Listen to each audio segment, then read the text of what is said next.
Hello, I'm Jess from Studio Ballet Evolution. Thank you so much for being here today. So as you can see, we have another special guest. It is Caroline Saraiva. She is one of our students and she's also a certified Pilates instructor.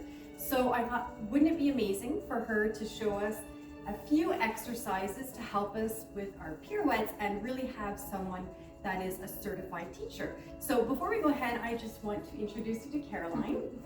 So how long have you been, tell us a little bit about your ballet journey. So, hi. I started ballet actually at about the age of 7 or 8. I was taking classes at the YMCA and I was doing classical ballet, I did a bit of ballet jazz, I did a bit of tap. And I did that for about 4 years and then I stopped. And many years later, here I am at 48. I've been dancing now just for 2 years. And it was just by chance. It was a client of mine, his wife told me she was doing ballet, and I was like, and I always kind of regretted, stopping, and I missed it. I missed dancing. So here I am, back doing ballet with Jess. Yay, so exciting. So let's go ahead and we are going to be demonstrating, well, together. She's going to be, Caroline's going to show, and then I think I'm going to be the demonstration. She's going to do it on me. Yes, I'm going to be the teacher and Jess is I will going to be the guinea demonstrate. pig. Yes, you will. So we're going to be doing that in a second. We are going to be showing the most simple version. For me, personally, and I think Caroline would agree, as teachers, it's better to do less and do it properly and build a really strong foundation than to push ourselves and maybe do it wrong and then end up not feeling good or not being motivated to continue. So let's go ahead. We are starting with arm arcs. Okay. So Jess, I'm going to have you lie on your back. And usually what I do with my clients is I always have people start just breathing, just taking a couple of breaths, sort of, noticing how the body's feeling. So as you can see, Jess is lying on her back, her knees are bent, her feet are about hip width apart, and her arms are just resting down by her side. So you can do this eyes open, eyes closed. Jess, you're going to breathe in through the nose, and then you're going to breathe down through your mouth. So she's doing this for about 5 times. Good. So you're going to try to take the biggest inhale possible and just take the biggest exhale possible. Very nice. So on the next exhale, Jess, you're going to start to lift the arms up in the air. And breathe out. Very well done. So Jess has her arms up towards the ceiling, and now she wants to keep those natural curves in her spine, right? So she's got that little bit of a space in the lower back. I'm going to ask her to keep it. She's going to take a nice big breath in, and as she exhales, she's going to reach her arms overhead. And then inhale, coming back. So I didn't even cue Jess, but she did a great job by taking the biggest exhale possible. So Jess, you can keep your arms up in the air. Exhale, reach them overhead. Beautiful, and come back. So a couple of things to watch for. I'm going to tell her to widen the space across her collarbone. So imagine you've got a beautiful diamond necklace, you want to show it off, right? So you're going to keep that. Exhale, she's reaching both arms overhead again. And she's got a really nice width across her collarbones. That's exactly what I wanted to see. Yeah, and Jess has great shoulder flexibility. As you can see, she's going all the way back and then come all the way back up to the ceiling. She's going to give me one more. Exhale, she reaches over, keeping the width, and then come all the way back. Now, I didn't guide her. I didn't specifically tell her, but I think she figured it out. Is you never want to hike up the shoulders. You want to keep a nice width across the collarbones. Remember that showing out that necklace. And she doesn't want the shoulders to hike up to her ears. She wants to keep that space. Jess, do you mind doing it one more time, but incorrectly? Yeah. And another thing too. I was gonna mention that. Yeah. So incorrectly. Exactly. So incorrectly. So she's gonna go far back. And you see what happens? Her shoulders now are way hiked up, which we want to avoid. And what that did is that created an arch, a big gap in her back. She's not going to injure herself by doing 1 or 2, but down the road, if you build bad habits, you will injure yourself down the line. So come all the way back. Now, we're going to do it one more time, but we're going to talk about those ribs. So exhale, big breath out, And just think of melting, of sinking the chest, sinking the ribs down. And she's got that natural curve, but it's not over pronounced. It's perfect. And come all the way back. Jess, great job. Good, yay. What's the next one? The next one we're going to do is the 100. Okay. So if anybody has done Pilates, this is the staple of Pilates. This is the first exercise of the series. It's a great one. It can be challenging at times because there's a lot going on. Arms are pumping, breath is happening, but it's a fun one. So let's do that together. And we're going to do the basic version. Absolutely. It does get more difficult, but today we're really working We're sticking, on 4. exactly. So rest your arms down by your sides, just nice and heavy. Now, remember that necklace, width across the collarbones, every time. 2 positions for the back. Right now, she's got that natural curve, which we call neutral. I'm gonna ask her to imprint today. Imprint is there's no curve, so I could literally not even slide a piece of paper underneath. Okay, so you're gonna keep that position. She's gonna keep her feet on the ground. Same position, hip width apart. She's gonna hover her arms above the ground. So can you just do a pumping action with the arms? She's doing it perfect. Now, she's going a little bit faster, which is fine. She could slow it down. I would tell people, if you've never done it, start with slow pumps. Now, we're gonna add the breath to this. It's inhaling on 5, exhaling on 5. So let me demonstrate. It's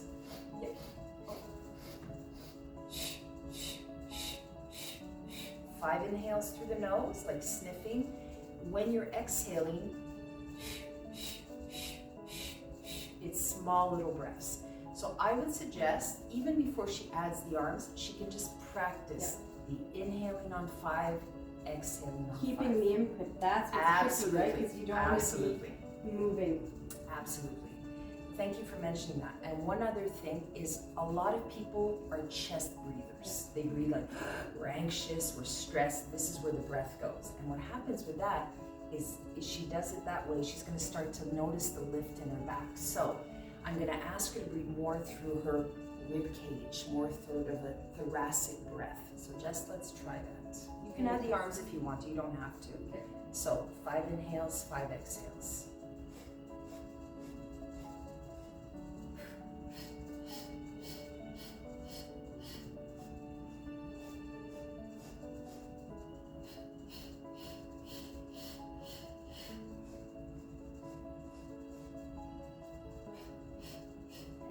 She can release. She's like a pro at this. She's doing a great job. Say for people, because I have asthma, for any of you asthma people out there, I find the breathing through the back, so whatever is touching the mat, you want to feel that that's really melting and opening, and that really helps to get the breath, because naturally it wants to kind of contract.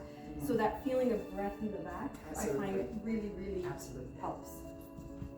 Good, so that's the... Very nice. Do you want to show the one where we lift the head up, the ab curl? Sure. Yeah. So she did a great job pumping her arms. She's very right. She's looking for the expansion of the back into the mat, the expansion of the ribs. And every time you breathe out, it's like a narrowing, okay? To make it a little more challenging, she can actually add an abdominal curl. So if you don't have any, tension in the neck, any neck issues, you're welcome to do the ab curl. So let's make sure you're imprinting the spine. Curl the chest up. Very nice, wide across the collarbones, and always looking towards your belly button. And she's going to start to pump. 2, 3, 4, 5. 1, 2, 3, 4, 5. 1, 2, 3, 4, 5. 1, 2, 3, 4, 5. And 1, 2, 3, 4, 5. 2, 3, 4, 5, and rest all the way down. And that was great. So I was moving my hands to sort of remind her just to expand and release. She had the head lifted, which was perfect. Gaze is a key thing, because if, let's say, she was looking up towards the ceiling, she's shortening the back of the neck. Well, if you're doing it, eventually you will start to have neck pain, neck soreness.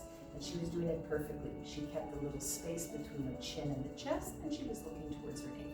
And I find if you do this, naturally your lower back wants to come off the mat too. So there's also that. Absolutely. Another thing, I'm just saying all this stuff because I'm not a professional Pilates person. So just the things that help me too is to feel that this is, just like in ballet class, that this is widening into the mat, helps me to keep that imprint as well. So just a little. Perfect. Good, and we had one more, right? Yeah, So we're one going more to do one more. exercise called the single leg stretch.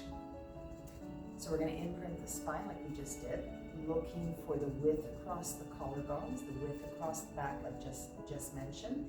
And she's going to lift one knee in towards the chest, keeping the imprint. Yeah. Oh, how high? That's a question. That's a really good question. That's a great question. So in Pilates, we use a term called tabletop. Imagine you're resting a teacup on the knee. This is what we call table. Now for some people who might have a more pronounced curve in their back, or who might suffer from back pain, I always recommend bringing the knee in closer. You're allowed to pass the 90 degrees. So you choose. And then she's gonna float her other leg up. Yeah, well actually tabletop if you don't mind. I'm gonna start it this way. So both are gonna start in tabletop. Oh, sorry. Perfect, I just like to start it that way. Yeah. Now, a couple things.